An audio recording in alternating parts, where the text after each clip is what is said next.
데이터를 통해 민심을 묻고 읽어보는 민심은 Y. 데이터로 민심을 읽어보는 시간 민심은 Y입니다. 휴먼앤데이터 이은영 소장님, 또 박영식 정치시사 에디터와 함께합니다. 두 분 안녕하세요. 네, 반갑습니다. 안녕하세요. 반갑습니다. 네, 지난주 저희 새로운 시즌2로 새로운 멤버로 합류를 해주셨는데 반응이 좋았습니다. 아, 그래요? 네. 내부적으로요? 여기저기서. 여기저기서. 다행이네요. 네. 자, 앞으로도 잘해주시기를 부탁을 드리면서, 그리고 또 두 분 성함을 저희가 조금 살펴봤는데, 예. 두 분 이름의 중간자를 합치면 은영이 되고, 네. 끝자를 합치면 영식이 되는. 그래요? 네. 그래서 저희가 어떻게 이렇게 될 수가 있지? 두 분은 운명적이신 조합인가 보다. 그런가 보네요. 저희가 여기만 나와야 되는데 너무 이렇게 그 케미가 잘 맞으면 예. 이 평화 방송이 밑으로 올 수 있기 때문에 여기만 나오겠습니다.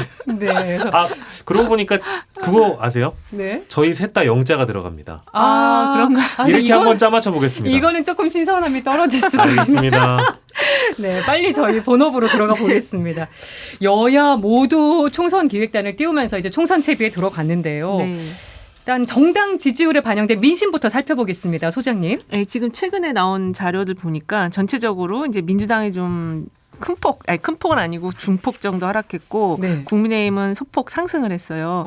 리얼미터가 11월 2일, 3일 한 조사를 보면은 민주당이 지난 조사 대비 48.0에서 44.8%, 그리고 국민의힘은 35.8%에서 37.7%. 네. 또 갤럽자를 보면 10월 31일에서 11월 2일까지 조사했는데요. 민주당이 22%에서 33%로 올라갔고, 국민의힘은 35에서 34%가 됐습니다. 예. 여기 민주당이 32에서 33으로 됐네요. 네. 네. 그래서 올라간 것도 있고 내려간 것도 있지만 전체적으로 지금 ARS 자료들을 기준으로 보면은 민주당이 한 약 3%포인트 가량 좀 하락을 한 것 같아요. 네. 그리고 국민의힘은 1에서 2%포인트 가량 상승을 한 것 같습니다. 지금 여러 여론조사 결과를 정리해서 얘기해 주셨는데, 네.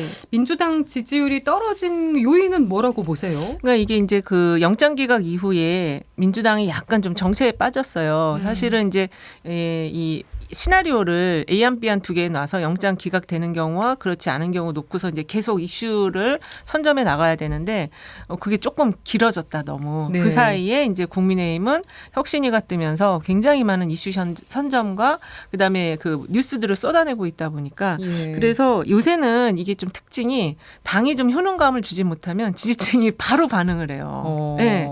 그만큼 이 정치 정보에 대한 그 습득과 태도가 굉장히 빠르게 반응이 나타난다. 네. 예. 정당 지지율에 담긴 민심 어떻게 읽으셨어요? 민주당이 좀 빠진 거고 국민의힘이 올라간 것이니까 뭐 당연히 이제 그 언론 주목도의 차이는 무시 못할 것 같고요. 윤영 네. 소장님 말씀 주신 대로, 그러니까 이제 주목도는 즉 존재감일 텐데 전국 주도권을 어쨌든 뭐 일반 유권자분들이 보시기에는 언론 보도량에서 민주당이 지금 민주당 뭐 하지? 이제 이런 반응들도 덜어 그런 얘기 있었으니까 나와요. 예. 이제 그런 측면에서 그랬던 것 같고요. 뭐 정부 여당에서 선점하는 그런 이슈들, 전국 주도권을 놓기에는 워낙에 많은 분들의 관심사로 보일 수밖에 없는 김포, 공매도, 최근에는 환경부 종이빨대 이슈 이런 것도 네. 있었기 때문에 아무래도 민주당에서 그에 상응하는 어떤 이슈들을 던지는 것이 언론의 주목도를 못 받았다. 이게 이제 첫째인 것 같고요. 두 네. 번째는 이거는 제가 보기에는 뭐 오해하지 않으셨으면 좋겠는데 약간의 오만함이 일부 유권자들한테 어필이 된 게 아니었을까. 그 오만함이라고 한다면 이제 민주당 전체 생각은 저는 아니라고 보고요. 예. 다만 이제 일부 야권 인사들이 뭐 현역 의원도 아닌 분들도 덜어 있습니다만 이제 그 야권 통합 200석이라든지 아니면 뭐 민주당 200석 이제 이런 발언들이 어쨌든 화제가 된 것 같아요. 그래서 재보궐선거에서 이기고 나서 너무 오만해진 거 아니야? 라는 생각을 뭐 아무튼 여론조사 응답층 중에는 그런 것들이 아마 영향을 주지 않았을까 싶기도 하고, 마지막으로 하나만 더 추가하자면 저는 전제를 먼저 하자면 탄핵이라는 단어는 국민들의 뭐 권리이기 때문에 네. 많이 많이 써도 된다고 보고 공직자들, 고위 공직자들이나 공무원들이 긴장하게끔 네. 많이 써도 된다고 생각을 합니다만 저는 그렇게 생각하지 않는데 탄핵의 피로감들이 일부 있을 수 있다. 즉 어떤 유권자들에게는 민주당은 마음에 안 들면 다 탄핵하려고 하는 건가? 무조건 뭐 최고위원 회의만 하면 탄핵이네? 이제 이런 이미지를 받아들였던 분들에게는 아 저건 좀 오바했다라고 생각할 수도 있겠는데 물론 부적절한 행위를 한 분들은 탄핵이 되어야 되겠죠. 근데 예. 약간 결을 달리 보는 분들도 있을 것 같아서 이제 그런 한 세 가지 대목에서 네. 민주당의 지지도가 좀 빠진 게 아닐까 이제 이렇게 한번 이게 생각해봤습니다. 어쨌든 그 혁신위가 이제 민주당도 있었고 국민의힘도 있었는데 예. 민주당은 혁신위 일성이 그 대의원제도 개편이었어요. 맞아요. 그러니까는 사람들이 가장 관심을 갖는 거는 누가 누구를 자를 거냐, 네. 누가 나갈 거냐 이런 거거든요. 인적 혁신인데. 네, 인적 혁신인데 국민의힘은 그거와 관련된 의제를 많이 던졌고 네. 실제로 혁신에서 통과까지 다 시켜버렸거든요. 예. 근데 지금 민주당은 그 당시 혁신위가 사람들이 관심 가져 하는 주제는 약간 뒤로 빼고 제도적인 걸 접근하다 보니까 이번에도 지금 말씀하신 것처럼 이제 여러 가지 뭐 정책 이슈, 인적 쇄신 이런 게 다 나왔는데 거기서 대응이 좀 제대로 안 되다 보니까 네. 이렇게 좀 결과가 나온 것 같아요. 국민의힘이 어쨌든 이슈를 선점한 부분은 확실히 있었던 것 같고 또 3호 혁신안도 이제 나와서 김기현 대표가 약간 이거를 반영한 건지 오늘 청년 창업가들을 만나서 또 이제 뭐 청년들을 겨냥한 주택 정책을 제시하기도 했는데요. 이 3호 혁신안 청년들을 타겟팅으로 한 3호 혁신안 어떻게 보셨는지 궁금하네요. 예, 먼저 하셔도 됩니다. 일단은 지금 그 국민의힘이 가장 지금 힘을 주고 있는 게 TK 지역, 대구 경북 지역하고 청년이거든요. 네. 지금 딱 그렇게 나오고 있는데 이 청년에 대한 지원은 필요해요. 그리고 각 당에서 항상 준비하고 있는데 이번에 이게 3호 혁신안으로 나온 거는 아무래도 이제 이준석 신당 창당과 좀 연결이 되는 것이 아닌가. 저는 좀 그렇게 보거든요. 예. 그리고 그 최근 조사 보면은 그 뉴홈인가 그 국민의힘에서 대통령 공약으로 청년 주택 주겠다고 했는데 예. 80%의 청년들이 이거 잘 모른다 이런 게 나올 정도로 청년 정책이 나오고는 있지만 약간 그 좀 이벤트성으로 나오고 있는 경향이 있다. 네. 이번 혁신안도 좀 내용이 그런 것 같아서 국민의힘 지지세는 그렇게 좀 도움이 안 되는 것 같아요. 네. 저는 그 정당에서 청년들 가지고 도구화하는 걸 하도 많이 봐서요. 도구화요? 도구화하기도 했고 사실 선거 시즌만 되면 청년 합니다. 그래서 네. 저는 청년이 더 이상 어떤 그 호혜 대상, 특혜 대상이 아니다. 배려의 대상이 아니다. 같은 선생에서 경쟁할 만큼 그만큼 훌륭한 청년들이 많다고 생각을 해서 이런 청년들을 위한 정책들이나 어떤 이런 뭐 시그널을 주는 거는 뭐 저는 뭐 정당 입장에서는 늘 당연하다고 보는데 네. 조금은 식상하다. 라고 얘기를 말씀을 드리고 싶고 이런 거를 혁신위에서 제안을 하잖아요. 예.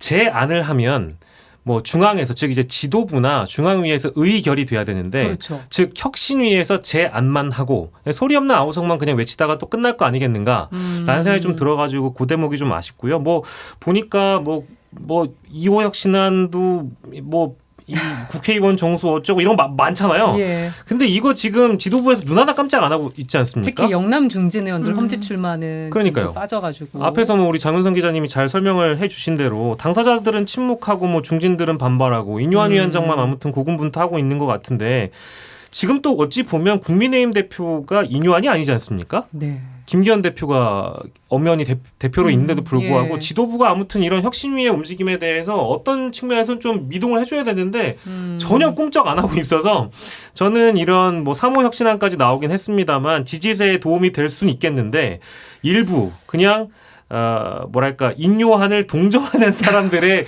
동정표일 뿐이지 예. 전반적으로는 큰 도움은 없을 것이다라고 보여집니다. 그 3호 혁신안에 청년비를 50% 주겠다. 네. 당 우세 지역에 청년 전략 공천하겠다. 뭐 정부 지자체 청년 위원 참여 의무화시키겠다. 이런 좋은 내용들이 있는데 네. 어쨌든 지금 이 내용을 김기현 대표가 혁신안을 발표하잖아요. 네. 김기현 대표의 좀 존재감이 인요한 혁신위원장 때문에 너무 가려지니까 이걸 들고 나온 것이 아닌가. 오히려 사람들은 그렇게 네. 정치적인 시각으로 또 바라보는 것 같아요. 맞습니다. 네, 그렇게 보시는 분들도 동의합니다. 있고. 민주당에서 이슈 선점에 있어서 좀 밀렸다는 생각이 있었는지 어쨌든 이번에 이동관 방송통신위원장 탄핵 카드를 꺼내 들었습니다. 네. 근데 아까 이제 지지세 이런 예. 하락 부분에 있어서도 설명을 해주셨지만 예. 탄핵에 대한 피로감도 좀 있는 거 아니냐 얘기를 해주셔서 네. 요 탄핵 카드가 불러올 파장은 어떻게 예상하세요? 파장 있겠죠. 있을 텐데 저희가 법률가가 아니기 때문에 헌재 가봐야 아는 것이고요. 뭐 민주당이 하겠다면 하겠는데 오늘은 어쨌든 그게 잘 이루어지지 않은 것 같고요. 국민의힘에서 그 필리버스터를 안 함으로 인해서 12월로 그럼 넘어가는 걸로 제가 이제 그 일건 아무튼 이해를 했는데 예. 전 다시 한번 강조합니다. 대의민주주의에서 탄핵이라는 거는 어쨌든 국민들의 의견에 반하거나 국민들에게 불편함을 주는 공무원들은 탄핵할 수 있어야 되고 그 정도의 긴장감 필요하다고 생각을 하는데 네. 저는 뭐 이동관 위원장이 잘한 거 없다고 봐요.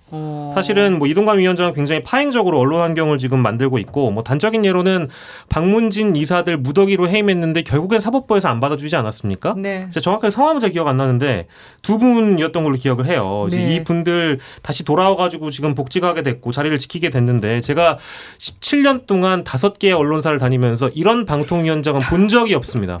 그리고 죄송합니다만 제가 이런 얘기를 해서 평화방송에게 외부적으로 압력이 안 들어오길 바라는데 제가 안 나오면 그만인데 근데 굉장히 아무튼 이런 상황들이 오바스럽게 좀 밀어붙인다는 생각은 제가 하고 있고요. 네. 어쨌든 방송 환경이 좀 너덜너덜해지는 느낌이고 국회를 무시하면서 언론의 중립을 방통위원장으로서의 중립을 이동관 위원장이 못 지키고 있다라는 인상은 너무 많이 받았어요. 근데 본인은 법률 위반한 게 없다는 거예요. 다만 그래서 제가 이제 다만을 붙이겠습니다. 네. 다만 법률적으로 이 탄핵이라는 게 중대한 법률 위반이 있었을 시에 헌재에서 탄핵하는 거 아니겠습니까? 네. 저희 셋은 법률가가 아니기 때문에 물론 이제 김혜영 앵커님이나 이인영 소장님이나 뭐 저처럼 방송국을 어느 정도 좀 알고 있고 언론 환경을 이해하고 있는 사람들 입장에서는 이분이 뭔가 중립을 못 지키는 것 같고 좀 국회를 무시하는 것 같고 마음에 안 드는 부분들이 언론 종사자들한테 있을 수 있는데 헌재에서 보기에는 예. 헌법 위반에 대한 대목은 판단을 해봐야 되기 때문에 그래서 그런 부분들에 대해서는 일반적인 국민들이 아니 이동관이 뭘 그렇게 잘못했어? 라는 이해를 아직 그러니까 이해 부족이 있다면 예. 이런 것들을 설득해 나가는 과정은 국회에서 해야 된다. 야당이 이제 무조건 탄핵만 외칠 게 아니라 이런 거에 대한 이해 부족을 도와줘야 되는 밑그림이 있어야 되는데 예. 그런 게 있냐? 이건 잘 모르겠어요. 소장님 생각은 어떠세요? 일단은 이게 탄핵이 임명직 공무원이 그 자신의 직분을 잘 못했을 때 처분을 할 수 있는 유일한 방법인 것 같아요. 근데 아직 우리나라에서 이걸 많이 쓰질 않았고 특히 검사 탄핵이라는 거는 처음 한 번 해봤거든요. 그래서 예.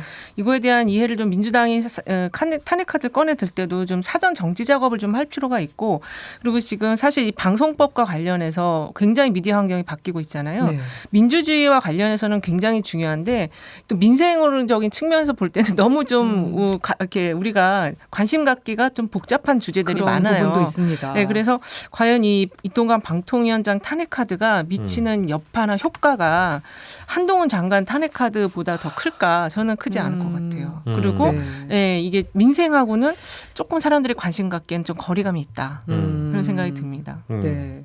그리고 국민의힘에서 띄웠던 김포 서울 편입과 메가시티론 이거에 네. 대한 여론도 챙겨볼게요. 사실 지난주에도 저희가 좀 얘기를 했었는데 보니까 지자체장들이 국민의힘 소속인데도 반대하고 그렇죠. 또 의견이 당내에서도 엇갈리고 그러더니 지금은 조금 뜨뜻미지근해진 느낌이 있습니다. 실제 민심은 어떻습니까? 이게 이제 원래 이야기가 한 2주 정도 된 것 같아요. 예. 처음 나왔을 때는 그 리얼미터 자료가 11월 1일 한 503명 조사가 첫 조사였는데 이때 이제 그 서울 편입과 관련해서 반대가 58.6, 찬성이 31.5 나왔거든요. 예. 근데 이제 이게 신행정 수도하고 이렇게 좀 매칭을 해서 보면은 요게 이제 뭐 어떤 정책에 대해서 찬반 구도가 바뀌게 되면 5대5로 가야 되는데 예. 지금 2주가 지났는데 오늘 MBS에서 이 조사가 나왔습니다. 거의 지금 2대7 구도가 나왔어요. 이제 MBS는 이걸 서울 확장론이라고 이제 표현을 하면서 이게 어떻게 이제 받아들이냐 효과적인 도시 경쟁력 강화라는 의견은 19%밖에 안 나왔고요. 예. 현실성을 고려하지 않은 선고용 제한이다가 68%가 나왔습니다. 서울은 20대 70이 나왔고요. 경기도는 16%대 74%. 충청권은 18%인데 64%. 다 차이가 많이 나요. 그러니까는 거의 부정적인 게 70%까지 지금 올라간 거예요. 예. 그래서 이게 찬반구도 5대5로 가는 게 아니고 오히려 6대3에서 7대2로 지금 간 구도로 바뀌었다. 예. 이거 그래서 지금 여당에서는 수습책을 지금 빨리 만들지 않으면 이게 민심 악화가 될 수 있어요. 네. 네.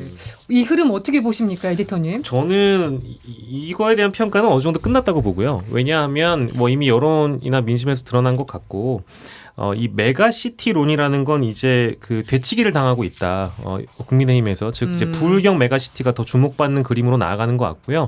이게 제가 오늘 이 방송하기 전에 부동산학자 두 분을 만나고 왔어요. 그래서 예. 메가시티론이라는 것이 실제 부동산이나 도시 재생 사업이나 아무튼 이 도시계획 행정을 할 때 어떻게 좀 원래 매만졌던 것이냐 물어보면 대부분 메가시티로는 행정구역 명을 바꿔서 편입을 시키는 것이 아니라 교통 인프라를 깔아주고 기존 살고 있는 타운에서 중앙에 직장이 있는 곳에 교통 인프라를 연결해가지고 직주 근접이 되게 직장과 주거가 근접이 되게 하는 시스템을 만드는 것이 메가시티인 것인데 예. 지금은 이렇게 김포를 서울로 편입을 시켜서 서울시 김포구를 만든다는 것은 다분히 선거용 전략이라는 걸 우리 국민들이 모르지 않을 것이다. 그러니까 부동산 학자분들께서도 그렇게 말씀하신 대목에서 일단 제가 좀 설득이 됐고요. 나만 그렇게 예. 생각하고 있는 게 아니구나라는 생각이 들고 지금 이제 과정들이 보시면 국민의힘 지자체장인데도 불구하고 반대 입장을 내는 분들이 다수잖아요. 그러니까요. 그러니까 이게 뭐 사실 인천시장님만 말씀드리는 게 아니고 야당이 아니라 여당 소속인 그렇죠. 지자체장이. 김태흠 충남도지사, 뭐 홍준표 대구시장 말할 것도 없고요. 예, 유정복 인천시장. 그럼요. 다른 분들이 다 그렇게 지금 나오고 있는 상황이어서 이게 확실히 김포 시민들에게 어떤 희망 고문만을 할 것이 아니라 이것을 단기적으로만 그냥 뭐랄까 당신들도 서울 시민이 될 수 있습니다라는 희망 고문이 아니라 네. 장기적으로 봤을 때 실제 김포 시민을 위한 것이 어떤 것이냐라는 판단을 하게끔 해줘야 되는데 네. 이거는 너무 선거용이었다라는 그런 평가를 다들 하고 계신 것 같아요. 좀 예, 전에 그래서, 그 말씀드린 여론조사가 개요가 엠브레인 퍼블릭 리퀘스트 리서치 코리아 리서치 한국 리서치가 지난 6일에서 8일 전국 성인 남녀 1,001명 대상으로 한 조사였습니다. 네. 이 자세한 내용은 중앙선관위 여심이 여론조사 심의위원회 홈페이지에 가시면 보실 수가 있어요. 네. 그래서 지난주에 얘기해 주신 거와 또 연장선상입니다. 네. 이 김포 서울 편입에 대한 이 여론 그래프 형태가 대통령 지지율과 비슷한 측면이 있다는 거. 네네네. 이거 지금도 이어지고 있습니까? 아니 저는 체리 따봉하고 비슷하다고 얘기하셨잖아요. 근데 지도는 정말 비슷하더라고요. 네. 지금 이 대통령 지지율하고 거의 비슷한 흐름으로 처음에는 초기에는 갔었어요. 근데 네. 지금 보니까 거의 지금 2대7 구도로 가고 있거든요. 그래서 대통령 지지율에 오히려 안 좋은 영향을 줄 수 있는데 지난주하고 이번 주 초에 나온 여론조사에서는 대통령 지지율이 소폭 상승을 했어요. 예. 그 효과는 제가 보기에는 요거보다는 이제 인유한 혁신위의 긍정적인 요인이 조금 반사적으로 반영된 거고 이 지금 이 정책에 대한 거는 조금 더 뒤에 더 대통령 지지율에 영향을 미칠 것 같다. 예. 제가 보기엔 좀 그렇습니다. 네. 오히려 대통령 지지율은 올라갔다는 거. 약간 올라갔는데 그 인유한 효과다. 네.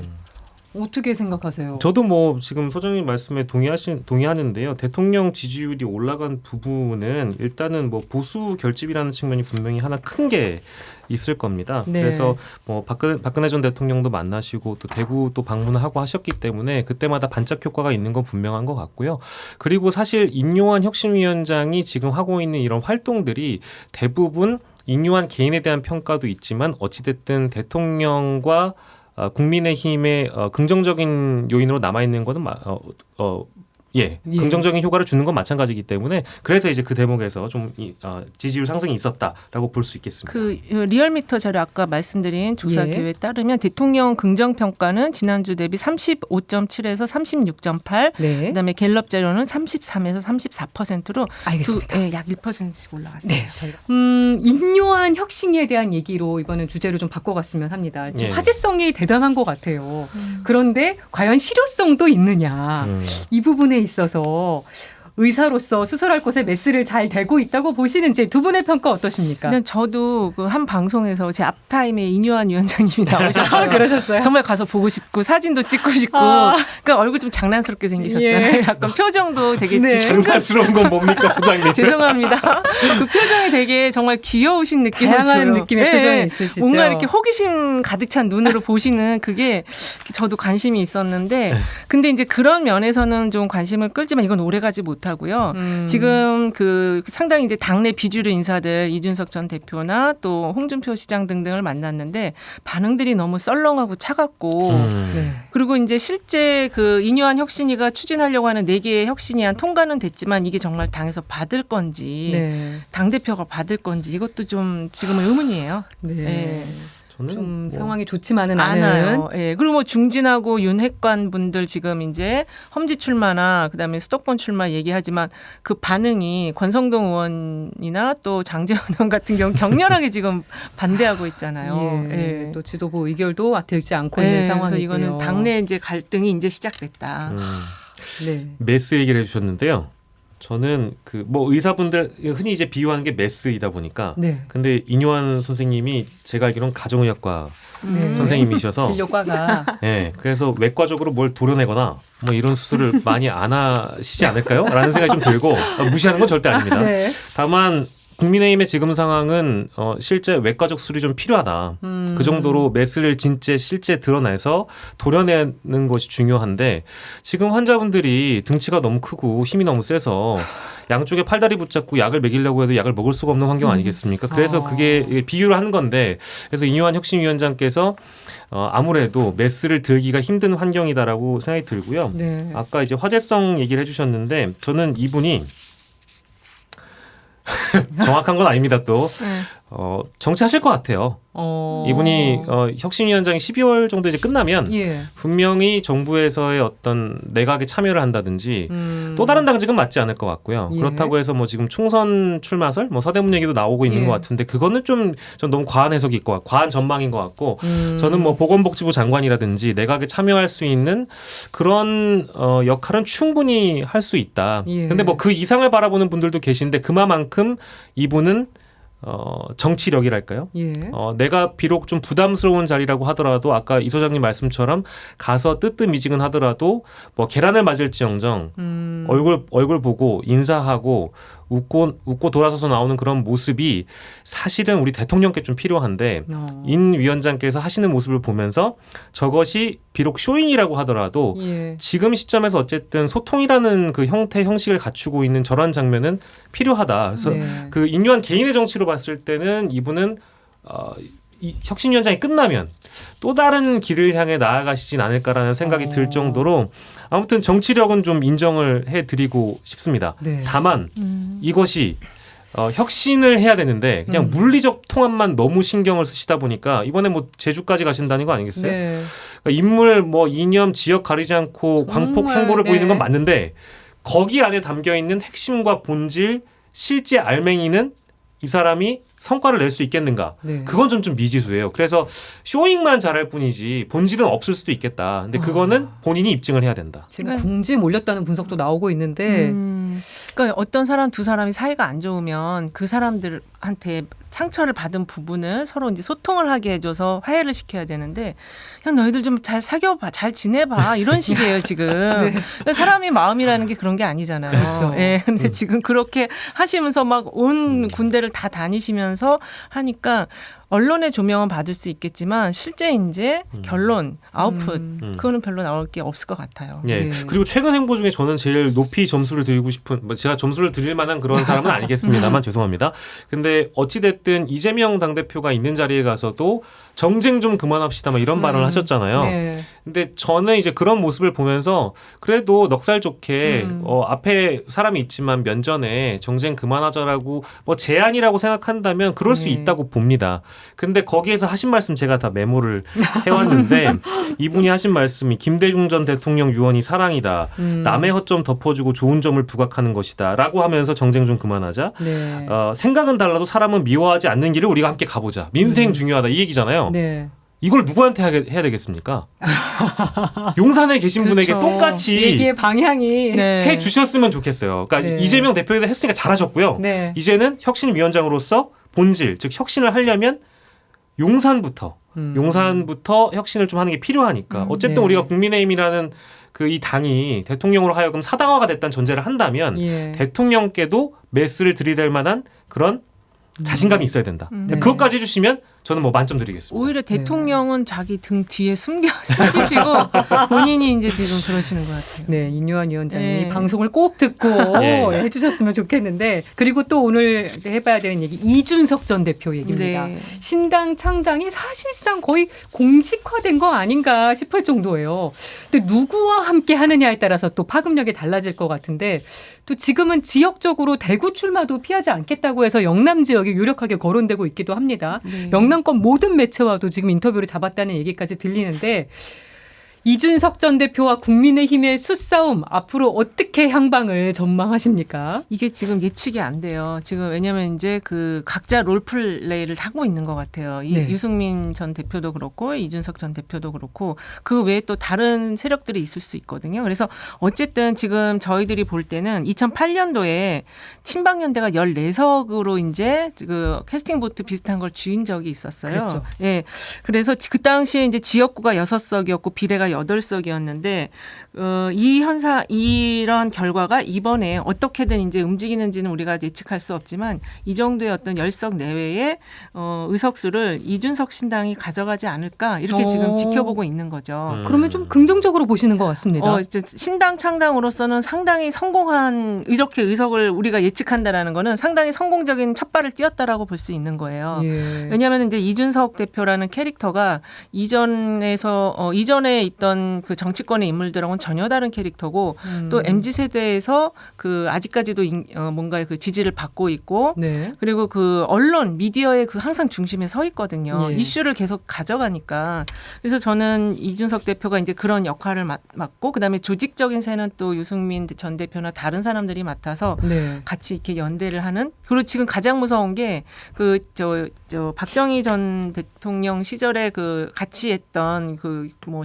내각 인사들이 네. 대구 경북에서 무소속으로 출마하는 거예요. 아, 그 박근혜 박근혜 때. 정부에 네. 했던 뭐 최경환 경제부총리라든지 그 기타의 여러 뭐 우병우 전 수석. 예, 우병우 전 수석이나 또 그 변호사님 그분들이 대구 경북 지역에 출마를 해서 당선이 되는 경우. 근데 올해 한 7, 8월경에 여론조사에 한 거 보면은 현역을 이기는 자료들이 좀 있었거든요. 그래서 이게 지금 우리가 관심을 안 갖고 있는 사이에 민심이 이렇게 지금 대구 경북 지역이 요동을 치고 있다. 예. 만약에 이 두 세력이 연대한다라고 한다면 굉장히 좀 그 현재 정부 여당에서는 굉장히 심각한 상황이기 때문에 그래서 윤석열 대통령이 지금 박근혜 전 대통령을 한 10일 사이에 2번이나 지금 찾아가서 만난 거잖아요. 이 보통 심각한 상황이 아니라고 지금 느끼고 있는 거죠. 이 TK 민심이 심상치 않다는 걸 네. 느끼고 더 공략을 하고 있는 걸로. 그렇습니다. 지금 또 여사님은 또 보이는 순천으로 거죠. 가시는데 네. 호남에서 새는 안 붙고 대구 경북 부울경은 막 새가 나눠지는 그런 상황이라고 인식하기 때문에 이런 행보가 있는 것이 아닌가. 예. 저희는 그렇게 추정할 수밖에 없죠. 시간을 좀 앞당겨 보면 재보궐선거 이후에 용산의 포커스는 무조건 총선에 맞춰져 있다고 보는 게 맞습니다. 그래서 대통령의 행보, 용산 대통령실이 기획하는 김건희 여사 대통령의 행보는 대부분 다 총선용이라고 보시는 게 맞는 것 같고요.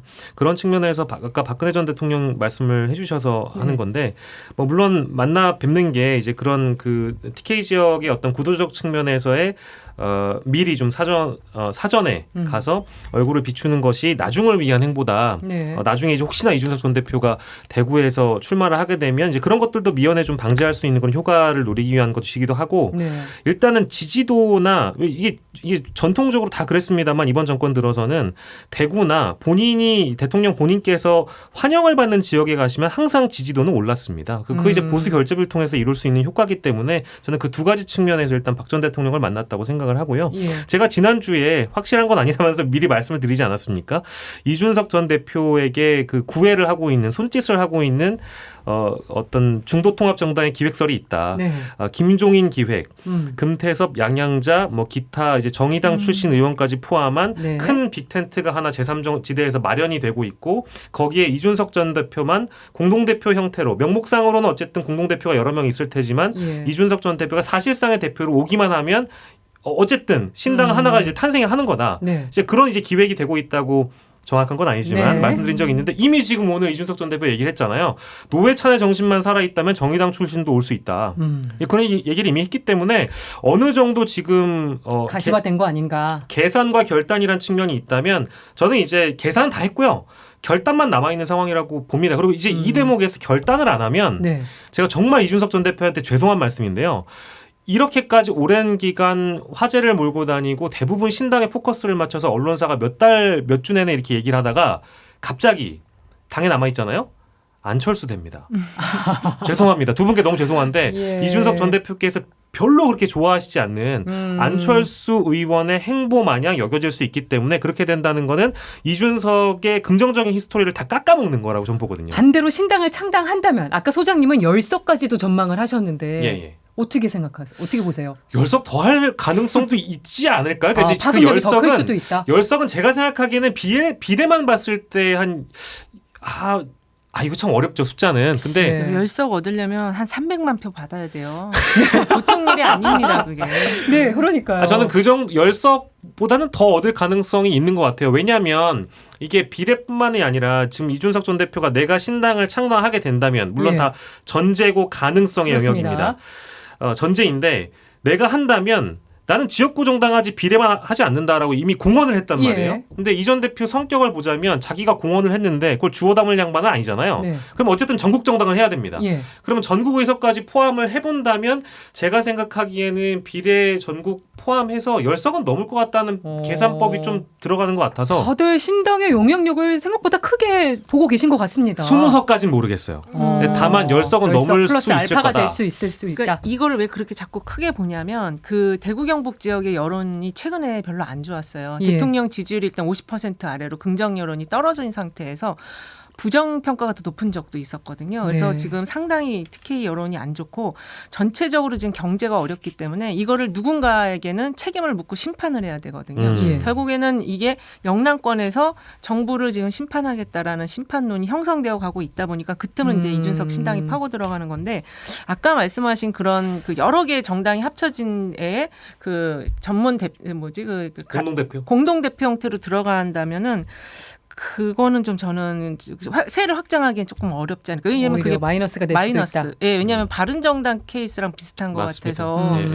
그래서 실제 이제 자기가 지분을 가지고 자기가 직접 이렇게 창당을 하는 그런 형태가 될 때 뭐 친박연대나 이런데 당대당 어떤 연대가 가능하면서 열석을 넘어갈 수가 있지. 네. 그렇지 않은 뭐 바지 사장이라고 하는 표현이 너무 죄송한데요. 예. 전문 경영인으로 들어가는 거는 별로 재미는 못 볼 거다. 이준석 원탑이 돼야 된다라는 아, 말씀이잖아요. 그쵸. 그러니까 저도 그 부분의 생각은 견해가. 동일하고 네. 신당 창당 그런 제3지대에서 미리 텃밭을 만들어 놓을 테니 이준석이 들어와라라는 그림 말고도 저는 원래 지난주에 밝혀드린 대로 이준석계 새로운 이준석을 통한 이준석에 의한 이 신당이 마련되는 것이 가장 이준석에겐 좋고 네. 진정성이 있다고 보지만 그거 현실적으로 어쨌든 또 지역 힘을 받으려면 힘을 받으려면 그리고 전국에 사실 후보를 낸다는 거는 그거 어렵습니다. 네. 인물이 있어야 되거든요. 어찌됐든 간에. 그래서 그런 것까지 감안을 해보자면 일단은 전자일 가능성이 높은데 아까 이은영 소장께서 말씀해 주신 그런 바지 사장이 어렵다면 그러니까 이제 그 내부적으로 그런 거를 조율해가는 과정인 걸로 알고는 있어요. 그러니까 이준석 전 대표가 껴있는지 안 껴있는지 모르고 예. 기획하는 분들 입장에서는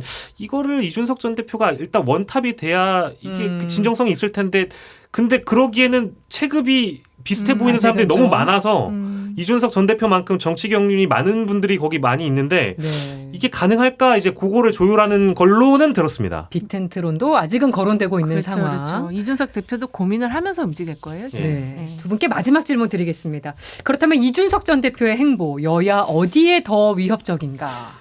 이거는 여당에게 더 위협적이죠. 야당 표를 가져온다고 하지만 이게 지금 보수 분열이거든요. 근데 비명계를 또 이준석 전 대표가 만나고 있다는 게 또 일부 확인이 되기도 하고. 그게 이제 잡탕 정당으로 가는 길이어가지고 제가 말씀드렸잖아요. 그렇게 가면 안 된다고. 예. 네, 그래서 야당보다는 여당에 더 아주 위협적이다. 네. 제가 그러면 그거 하나만 얘기할까요? 이상민 의원님이 자꾸 언급이 되는데요. 예. 이상민 의원이 뭐 이준석 전 대표랑 통화를 했고 뭐 실제 그런 소통이 있었고 확인을 이제 했습니다, 본인이. 저는 서로가 서로를 지금 이용하는 그림이라고 봅니다. 이준석 전 대표는 이제 그런 어떤 이상민 의원과 소통을 했다라는 측면만으로도 네. 봐봐라 이제 민주당에 있는 일부러 우리가 비명계까지 끌어올 캐파가 정도로 크다. 캐파가 크다를 보여주는 거고 이상민 의원 입장에서는 그거 봐라 나 이거 함부로 하면 나 나간다 이제 이런 시그널인데 저는 이상민 의원은 민주당을 나가시면 국힘으로 가시지 이준석 신당으로 가실 분이 절대 아니라고 보고요. 그리고 이준석 신당 안에는 절대로 비명계가 단 한 명도 못 들어갑니다. 전 못 들어간다고 봐요. 갈 수가 없다고 봐요. 왜요? 왜냐 거기 너무 가면 단정하시는 거 아니에요? 아니 왜냐하면 이준석 신당은 그러니까 이제 우리가 아까 중도 통합 정당이라고 얘기했잖아요. 예. 그 중도 통합 정당 안에는 저는 뭐라고 해야 될까 민주당에 특히 비명계 인사는 들어갈 가능성이 낮다고 보거든요. 왜냐하면 들어가서 자신이 할 수 있는 역할이나 이런 별로 것들이 없다. 많이 없다고 보여져요. 네. 그래서 아예 양향자 같은 분은 이미 나와 있잖아요. 네. 호남 지역 인사이지만 이미 나와 있고 민주당에서 정치를 시작했기 때문에 그런 분들은 가능한데 민주당에서 떨어져 나와서 그 비명계가 제3신당에 이준석 신당에 합류한다? 과연 그분들의 정치 생명이 이어질 수 있을까요? 저는 네. 불가능하다고 봅니다. 그래도 너무 단정을 하지 마세요. 죄송합니다. 우리 변화무쌍한 정치권 맞아요. 소식 지켜보기로 하면서 네. 민심은 아이 여기까지 하겠습니다. 두 분 고맙습니다. 감사합니다. 감사합니다. 김혜영의 뉴스 공감도 여기서 인사드리겠습니다. 저는 내일 다시 찾아뵙겠습니다. 고맙습니다.